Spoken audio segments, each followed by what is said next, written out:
বিসমিল্লাহির রহমানির রহিম। আশা করি তোমরা সবাই ভালো আছো। এইচএসসি আইসিটি বইয়ের তৃতীয় অধ্যায়ের দ্বিতীয় অংশ ডিজিটাল ডিভাইসের আজকের আমার তৃতীয়তম লেকচার। তো আজকের বিষয় হচ্ছে সত্যক সারণী অর্থাৎ ট্রুথ টেবিল, যৌক্তিক ছক কী এবং দুই চলক বিশিষ্ট ডি মর্গান সূত্রের সত্যক সারণী। তাহলে সত্যক সারণী কি? সত্যক সারণী হচ্ছে যে সারণীর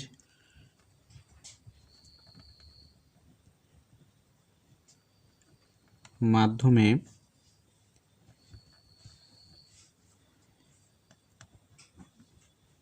বুলিয়ান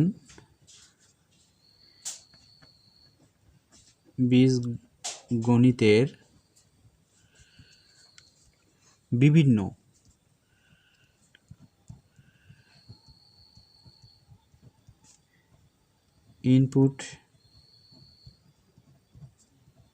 ইনপুটের মানগুলো সম্ভাব্য আউটপুট মান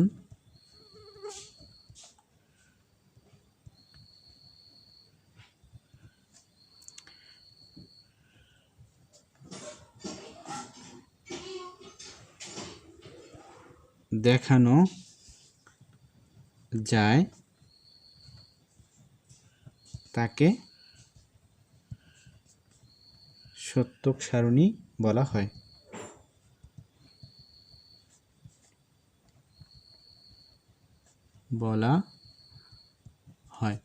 তাহলে সত্যক সারণীটা হচ্ছে কি? যে সারণীর মাধ্যমে বুলিয়ান বীজগণিতের বিভিন্ন ইনপুটের মানগুলোর সম্ভাব্য আউটপুট মান দেখানো হয় বা দেখা যায় তাই হচ্ছে সত্যক সারণী। তাহলে একটা সত্যক সারণীর মধ্যে আমরা যে বুলিয়ান বীজগণিতের বিভিন্ন ইনপুট অর্থাৎ 0 এবং 1 ইনপুট তো দুটিই হয়ে থাকে, 0 এবং 1 হয়ে থাকে। এই দুটির হচ্ছে আমরা আউটপুট কি হতে পারে বিভিন্ন ছকের মাধ্যমে বা বিভিন্ন গাণিতিক প্রয়োগের মাধ্যমে আউটপুটগুলো কীভাবে, বিভিন্ন ডিভাইসের মাধ্যমে আউটপুটগুলো কি হবে সেটাই আমরা সত্যক সারণীতে দেখব। তাহলে এখন আমরা দেখব যে দুই চলক বিশিষ্ট ডি মর্গানের সত্যক সারণী। দুই চলক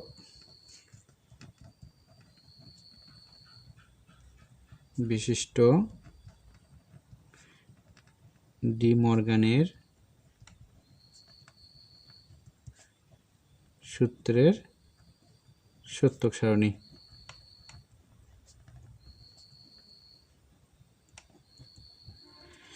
তো ডি মর্গানের দুটি চলক বলতে এ এবং বি। তাহলে এ এবং বি যদি হয়, দুটি চলকের জন্য আমরা নাম্বার সিস্টেমে শিখছিলাম কি, দুটি চলক থাকলে কয়টি লাইন করতে হয়? 4টি লাইন করতে হয়। একটা 0 একটা 1, একটা 0 একটা 1, তারপর হলো দুইটি 0 দুইটি 1। তাহলে এরকম করে আমরা ছকটা তৈরি করব। তাহলে দেখা যাক ছকটা তৈরি করি। তাহলে আমরা ছকটা করে ফেলছি। এখন ছকটায় আমরা কিভাবে ইনপুটগুলো বসাবো? কয়টা চলকের কথা বলছে? দুইটা, অর্থাৎ দুইটা ইনপুট বসাতে হবে। তাহলে প্রথম হবে এ একটা ইনপুট, বি একটা ইনপুট। তারপরে আমরা কি জানি যে ডি মর্গানের মানে উপপাদ্যটা হচ্ছে এরকম যে এ প্লাস বির উপর যদি নট থাকে তাহলে ভাঙলে হয় এ নট ইন্টু বি নট। এটা হলো 1 নাম্বার। 2 নাম্বারটা কি? এ ইন্টু বি, তার উপর যদি নট হয় তাহলে এটা ভাঙলে হবে এ নট প্লাস বি নট। তাহলে এইটা, তাহলে আমাদের এখানে যেটা দেখতে হবে প্রথমে এ বি দুইটা ইনপুট নিতে হবে। তাহলে তারপরে দেখতে হবে নট কয়টা আছে, এ নট আছে বি নট আছে। তাহলে এখন আমাদের নিতে হবে এ নট, তারপর নিতে হবে বি নট, তারপরে এটার কাজ শেষ। তারপরে এইখানে এইটার ভিতরে গঠন দেখতে হবে যে এ প্লাস বি একটা গঠন আছে, এই গঠনটা করার পর তার উপরে নট দিতে হবে। যদি আমরা গঠনটা না করি তাহলে কি নট প্রয়োগ করতে পারবো? মানে এ প্লাস বি যদি না করি তাহলে তো আমরা সেটা নট করতে পাবো না। তাহলে এখানে আমাদের কি করতে হবে? এ প্লাস বি নিতে হবে। তারপরে আমরা কি করব? এ প্লাস বি নট নিব। তাহলে আমাদের 1 নম্বরের কাজটা শেষ। এখন শেষ হওয়ার পর এইটাকে ভাঙলে আবার কি দাঁড়ায়? এটাকে ভাঙলে দাঁড়ায় A not into B not, A not into B not দাঁড়ায়। তারপরে আমরা আসি এইটাতে, এটা কি আছে? এ বি যদি আমরা গুণ না করি তাহলে কি নট করতে পাবো? অবশ্যই পাবো না। তাহলে আগে গুণ করতে হবে, গুণ করার পর সেই মানটাকে আমরা নট করতে পাবো। তাহলে আমরা এখানে কি করব? এ বি গুণ করলাম আবার এখানে আমরা কি করব, এ বিকে নট করে দিলাম। এখন এটা যদি আমরা ভাঙি তাহলে আমরা এখানে কি পাই, এটা ভাঙলে পাবো এ নট প্লাস বি নট। এটাই ছিল আমাদের কাজ। তো তাহলে এখানে একটা জিনিস মনে রাখতে হবে, সেটা হচ্ছে প্রথমে আমরা কিভাবে সাজাবো। অবশ্যই মনে আছে আমাদের নাম্বার সিস্টেমে শিখছিলাম যে দুইটি চলকের জন্য 4টি লাইন হয়, যে 1 2 3 4টি লাইন করা আছে। তাহলে প্রথমে হবে বাম পাশ থেকে একটা 0 একটা 1 একটা 0 একটা 1, তারপর হচ্ছে 2টা 0 2টা 1। তাহলে 2টা 0 2টা 1 দেওয়া শেষ। এখন প্রথমে এটা কি আছে, এ নট আছে, A not and B not, A not and B not. তাহলে আমরা এ নটের মানগুলো বসাবো। তাহলে এ নট মানে কি, এর মান যেটা আছে তার বিপরীত। নট মানে হচ্ছে বিপরীত, অর্থাৎ নটের উপর যদি কোনো সংখ্যার উপর যদি বার চিহ্ন থাকে তাহলে সেটা 0 হলে তার মান হবে 1, অর্থাৎ বিপরীত হবে। তাহলে এখানে 0 আছে, তাহলে এখানে হবে 1, এখানে 0 আছে, তাহলে এখানে হবে 1, এখানে 1 আছে 0 1 আছে 0। তারপরে বি নট, বি নটের এখানে কি আছে, 0 আছে, তাহলে এখানে হবে 1, তারপর এখানে কি আছে 1 আছে, তাহলে এখানে হবে 0, আবার এখানে কি আছে 0 আছে, তাহলে এখানে হবে 1, এখানে কি আছে 1, তাহলে এখানে হবে 0।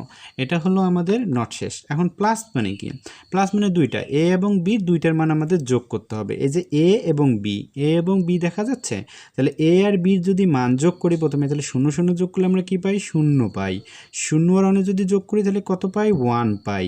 আবার 1 আর 0 যদি যোগ করি কত পাই, 1 পাই। 1 1 যদি আমরা যোগ করি তাহলে কত পাই, আমরা বাইনারিতে কিন্তু 10 পাই, কিন্তু এখানে সেটা হবে না। এখানে আমরা কি জানি, এখানে বুলিয়ান যখন আমরা করতে যাব তখন 1 1 মানে হচ্ছে দুইটি কি জিনিসে সক্রিয় আছে। তো দুইটা জিনিসে সক্রিয় মানে কি, আউটপুট 1, তার মানে তার মাঝে কোনো অফ নাই, সক্রিয় মানে সক্রিয় দেখাতে হবে। তার মানে 1 মানে দুইটি 1 মানে এখানে একটি 1ই হবে। তাহলে এটা হলো এটার মান। তারপরে এটার বিপরীত, এ প্লাস বির বিপরীত। কেন বিপরীত, এ প্লাস বির উপর নট আছে, নট থাকার কারণে এই মানটা হবে বিপরীত। তাহলে যেখানে 0 আছে তাহলে সেখানে 1 আসবে, যেখানে 1 আছে সেখানে 0 0। তাহলে আমাদের এখানে এ প্লাস বি নটের মান বাইর হয়ে আসলো। এখন এখানে দেখা যাচ্ছে A not into B not into A not, এই যে এ নট আছে বি নট আছে, এই দুটো আমরা কি করব, ইন্টু করব। তাহলে এ নট আর বি নট ইন্টু যদি করি তাহলে 1 1 গুণ করলে কত পাই, 1 পাই। আবার 1 আর 0 যদি গুণ করি 0 পাই, কারণ কোনো কিছু দ্বারা 0 করলে গুণ করলে 0ই আসে। আবার 1 আর 0 যদি গুণ করি তাহলে 0ই পাই। তাহলে আবার 0 0 যদি গুণ করি 0 পাই। এখন এটা আমাদের কাজ শেষ। অর্থাৎ দেখা যাচ্ছে, দেখো তো এখানে, তারপরে এখানে দেখা যাচ্ছে যে এই মানটা আর এই মানটা সেম সমান। এটা যে 1 বাই হয়েছে 1 0 0 0 0 0 0, তাহলে এটা প্রথম উপপাদ্যটার কাজ শেষ। তারপরে আমরা এইটাতে আসি, এ বি কী অবস্থায় আছে, গুণ অবস্থায় আছে। তাহলে আমরা এ আর বি, এই যে এ আর বি যে দেখা যাচ্ছে, এ বির আমরা কি করব, গুণ করব। তাহলে 0 0 যদি 0 গুণ করি তাহলে কি হবে, 0 হবে। আবার 0 1 যদি গুণ করি তাহলে কি হবে, 0 হবে। আবার 0 1 যদি গুণ করি কি হবে, 0 হবে। আর 1 1 যদি গুণ করি আমরা কি পাই, 1 পাই। এখন এই মানটার কি আছে, এ নট অর্থাৎ এ ইন্টু বি নট, তার মানে এই এ বির যে মান আছে তার বিপরীত মান হবে এই নটের কারণে। তাহলে এখানে 0 এখানে হবে 1, এখানে 0 এখানে হবে 1, এখানে 0 এখানে হবে 1, আর এখানে 1 আছে এখানে হবে 0। তারপরে আমরা আসবো এ নট প্লাস বি নট। তাহলে A not plus B not যদি আমরা দেখি তাহলে কি দাঁড়ায়, এ নট বি নট যদি আমরা দেখি তাহলে দেখা যাচ্ছে যে এ নট বি নট করার জন্য আমাদের এ আর এ নট বি নট কী অবস্থায় আছে, যোগ। তাহলে 1 1 যদি যোগ করি তাহলে কি পাবো, 1 পাবো। আবার 1 আর 0 যদি যোগ করি কি পাবো, 1 পাবো। 0 আর 1 যদি যোগ করি তাহলে 1 পাবো, আর 0 0 যোগ করলে 0 পাবো। তাহলে এখানে এ বি অর্থাৎ এ ইন্টু বি নটের মান যেটা আছে, এ নট প্লাস বি নটের মানও সেটা। তাহলে এটা হচ্ছে যে এই রেটার মান দেখা যাচ্ছে, এই রেটটাকে এটা রং আর এটা হচ্ছে একে, অর্থাৎ A not A plus B not A not into B নটের দুইটির মান সেম। তাহলে এটা হচ্ছে প্রথম উপপাদ্য, অর্থাৎ প্রথম সূত্রটা, এই সূত্রটা। তারপরে হচ্ছে এটা যে এ বি নট আর হচ্ছে এ নট প্লাস বি নট এর মান সমান। তাহলে এটা হচ্ছে 2 নম্বর সূত্রটা। এটাই হচ্ছে যে দুই চলক বিশিষ্ট আমাদের ডি মর্গানের সূত্রকে মানে সত্যক সারণী।